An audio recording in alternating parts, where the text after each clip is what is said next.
This week we sail to the lovely Kilmore Quay on the south coast of Ireland.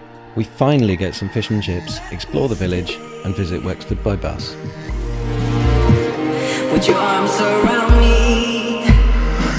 If we stay here like this is the only place where I wanna be. This is as long as we go. We left Dunmore East this morning. We, having found our Italian dinner last night, had a fairly cold night. Didn't want to put the diesel heater on because we were right next to another boat in the marina. We think the other boat didn't have anybody on it, but we weren't entirely sure. But we got away fairly easily. Just slipped the lines and floated away, really, rather than springing off or anything. It was a pretty straightforward exit. We've been motoring for about an hour. There's only 3 knots of wind forecast today. It's looking breezier than it is because we're motoring at 3 knots into it. Again, we're going into the tide just to make some progress, and because we prefer to move in the daytime. So yeah, we're not being particularly good sailors at the moment, but for good reason. So yeah, today we're off to Kilmore Quay. We phoned up, we've got a berth arranged. Weirdly, and we keep mentioning that there's differing information out there. Every source we found says that Kilmore Quay does not take bookings. Jude phoned up this morning and the first thing they said was, have you booked? And we're like, well, no, obviously not, you don't take bookings. And then they took a booking for us. So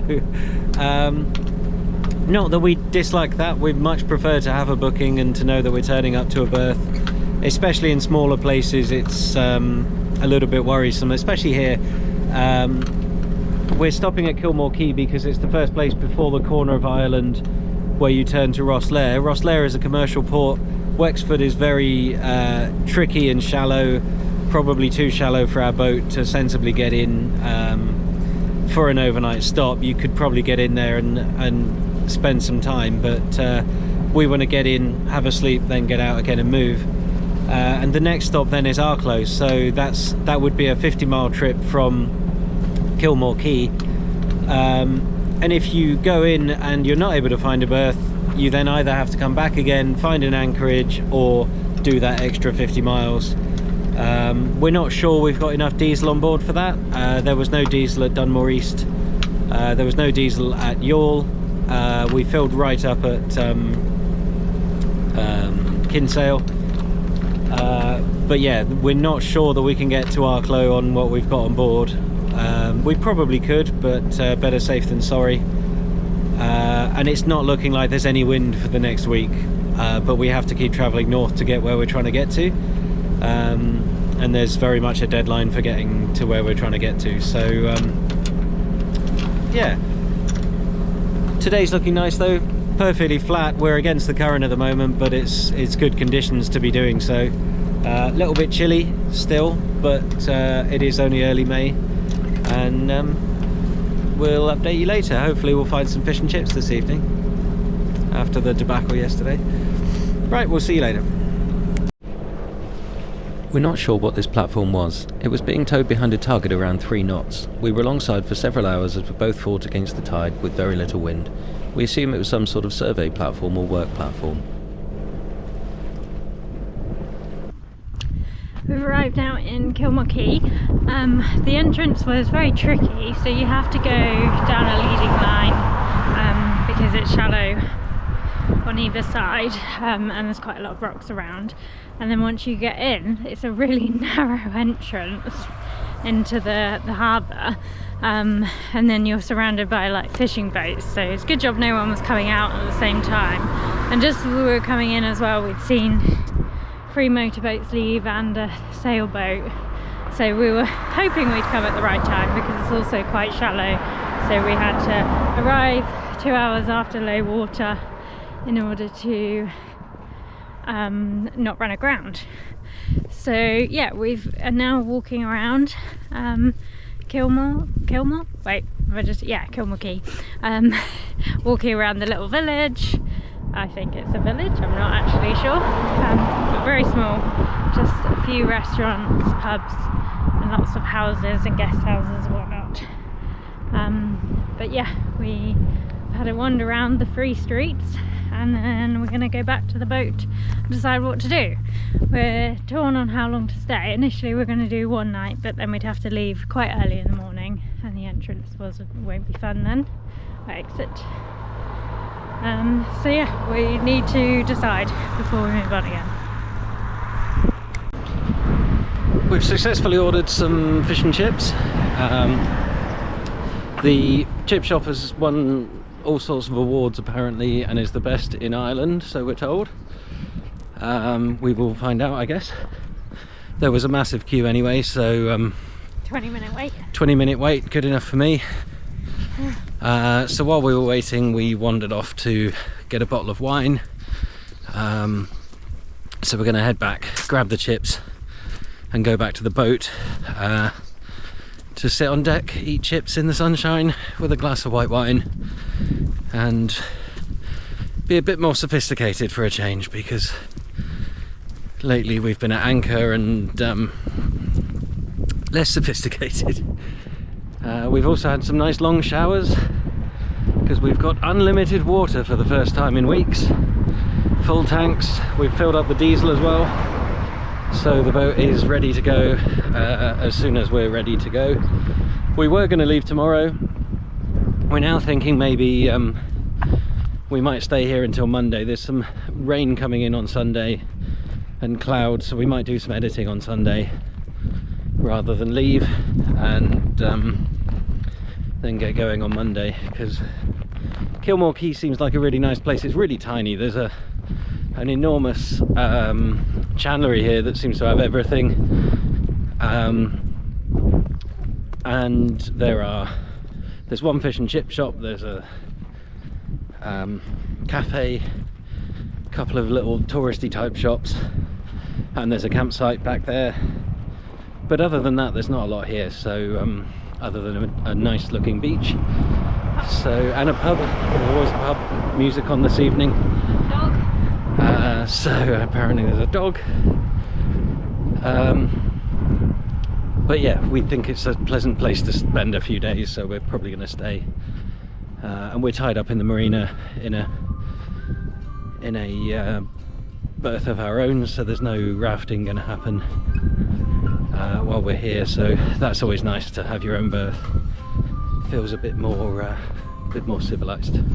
So anyway, we're going to go and grab our chips and see what we're doing for the evening. Remember sunsets in Boston, kissing yellow concrete. We watched all of them together until we couldn't go to sleep.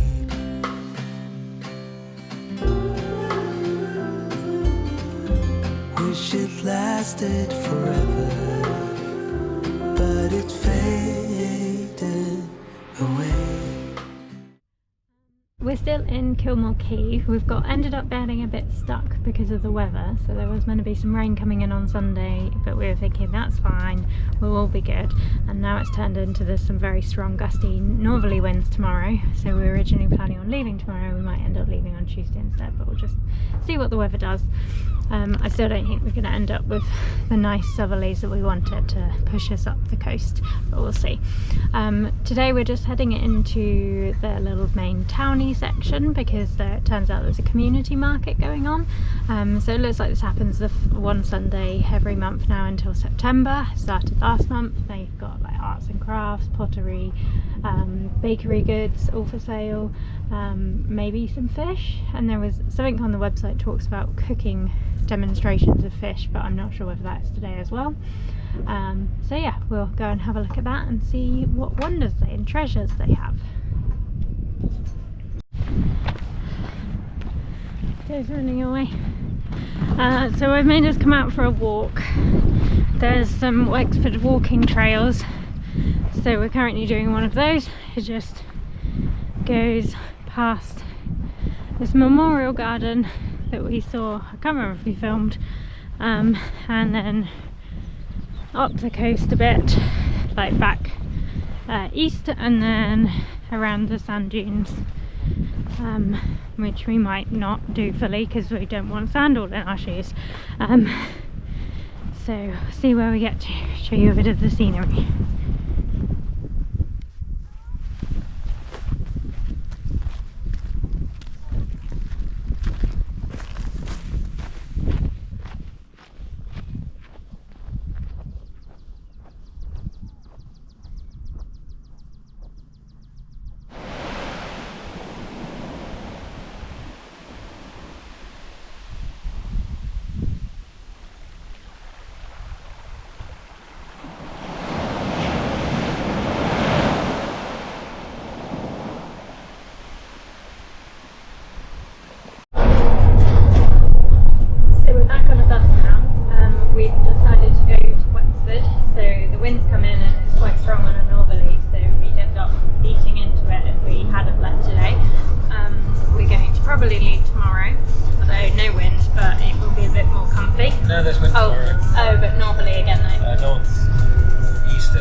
But yeah, we decided today we were just going to go into Wexford and have a bit of an explore. So we're on a bus. It's about 50 minutes, and it's been quite nice so far through the countryside. Anything else to add? There's only so many days you can stay in one port without getting bored. So. Yeah, we did yesterday. We went around. I can't remember what that. Oh, we had a walk, and then decided today we would head out because we've been there for a few days. It's very small anyway, so thought we'd explore the next place along, and we probably won't get here on the boat because we're aiming for Arklow.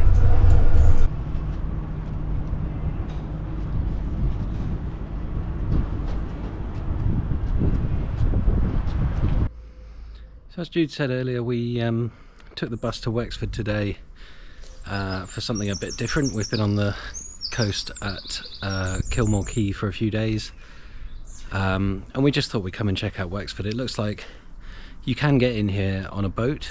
There is a little harbour, but it's a difficult entrance. It's miles up the river, and so we thought we would just come by bus instead.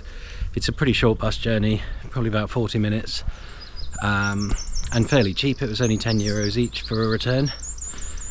And Wexford, from what we've seen so far, there's obviously this lovely old church ruin that we're stood at the moment, but there's a bunch of very Irish looking bars, by which I mean, to a Brit at least, they're old-fashioned sort of bars where it's quite dark inside, hard to see in from the outside, very private places, where people used to be able to talk freely and have a drink in private, back when drinking was more frowned upon obviously than it is today, and also when people used them as a place to discuss business and stuff. So it's also the biggest town that we've seen for a long while. The other places that we've been along the south coast have been quite small, villagey sort of places or touristy places, so no big shops or anything. There's a few department stores in Wexford. There's some brands that we recognise, like Sports Direct and stuff, so decent sized sports shops. Everything that you'd probably need, in a reasonably sized town. So worth getting the bus up from the coast if you need anything. And it looks like a really good night out. There are literally half of the town is pubs, the other half is pharmacies, and the other half is shops. So yeah, good place to have a day trip.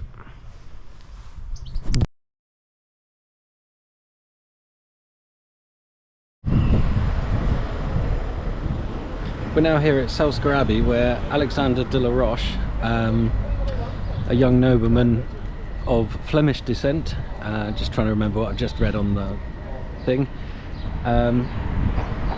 built the abbey because he was sent away on the Third Crusade, but before he went, he fell in love with a young local girl.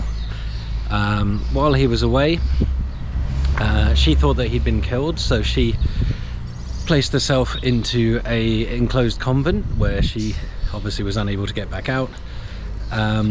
He then returned from the crusade to find that she was unavailable to him, so he built this, and this is where he locked himself away. So quite a sad story behind this abbey just behind me.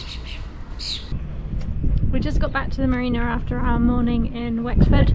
Our plan is to leave tomorrow, so there's a few things that we need to do in order to get ready. First of which will be filling the water tanks, because we've just been using water willy-nilly as we've been at the marina, having longer showers, washing up with a bit more luxurious water. So I'm going to get those filled now. There are two water tanks on Anamkara, one at the front and one at the back, or fore and aft if you're wanting to be boaty. Each of them is about 150 litres. We've got 300 total. I actually suspect that one of them is slightly bigger than the other, but I've never put the time in to work out specifically what the layout is. To us it's just two tanks. We use them until they're empty and we fill them when we can, so it doesn't really matter overall. When we're filling the tanks, you'll see on the footage, so we go to the tap and put the adapter on just like your home garden hose. We run the tap for a few seconds. Quite often the taps are low down, and if dogs are on the pontoon then they'll spray up against the post, so it's good to just wash that off. And any dust and dirt or insects or anything that happen to be in the tap, we don't know when it was last used, we don't know how often it's used, so a little wash is good. Then we attach the hose, bring the hose back to the boat. We flip it over any cleats that are around on the pontoon to make sure it doesn't drop in the water. Seawater isn't good to be touching your water or water supply, so there's all kinds of things in seawater that we don't want in the tanks, including algae which could grow in the tanks. So once a year we do put a sort of bleach-like substance into the tanks just to clean them out and to prevent that, but our tanks are pretty clean on this boat. They've never had anything bad in them, so generally they stay quite clean. We do also filter the drinking water just because it tastes a bit nicer, and it's more consistent as you move around. Then we run the hose for about 20 to 30 seconds just to let some water run through the hose pipe. The hose lives in a locker on the boat, so sometimes that can get a bit warm, and we just want to make sure that if anything's growing in there, if any of the water in there has leached any plastics or anything, that washes that through. So you don't need to use food grade pipe for the hose pipe. The issue with food grade pipe is it's to prevent leaching of things into the water, but if the water is just running through, it's not going to leach anything in the seconds that it's running through, so no problem there. And then as I'm speaking, Jude has been patiently sat there holding the hose. Normally marinas, because they're at sea level, you get really good pressure, so you have to physically hold the hose in. And then eventually we'll hear a gurgling noise as the water starts coming back up the pipe. That means that the tank is full, and then at that point we just pop off the hose end. We've got a specific hose end for filling the tanks that we keep cleaner than the one that we use to wash the boat, and it's got a stopper end on it, so as we pull it off, the water stops dead, so we don't waste too much. And then once we finish this tank, we'll do the other tank. We've also got two 20-litre portable jerry cans or jugs that we keep in a locker, just in case we run out of water or we're away for longer. It extends our range. It also gives us two known good 20-litre cans of water, so if ever there was a taste in the main tanks, we've got drinking water for 10 days between the two of us per jug. Which gives us 20 days of drinking water, which means we can go and sort out those tanks, refill them, whatever we need to do, or go and find some more water for the clean water tanks. So that's how we get water on board. It's very tedious, time consuming. You'd be surprised how much time we spend just making sure we've got diesel and water and throwing away rubbish and stuff like that, but it's definitely worth it for the lifestyle that we live. Being out in the wilderness, in nature, is absolutely fantastic, and it does take a bit of prep, but that is worth it. Thanks for watching the episode. Hope you enjoyed it. As you can see, I'm not on a boat. I am in fact back in the house down south. So we got on a train yesterday morning, and it took 7 or 8 hours to get back. We are currently up in Glasgow with the boat, and the house is in the south of England. So we're coming up to completion. We're exchanging contracts this week. Should be moving and handing over the keys next week or the week after. So we've had to come home just to do some last minute jobs. Got to clean the garden up, which has been growing absolutely wild since we moved out. We've not been here for 3 months now. And get all of our stuff out, hand over the keys to the new owners, and then we'll be homeless apart from the boat. So we hope to get back to the boat in as soon as that's done, so that we can get moving. We hope to go up through the Crinan Canal and see the Inner Hebrides before the summer's over, and we haven't decided what we're going to do after that. So stay tuned for further updates. The videos will continue, so the videos are about 2 months behind at the moment.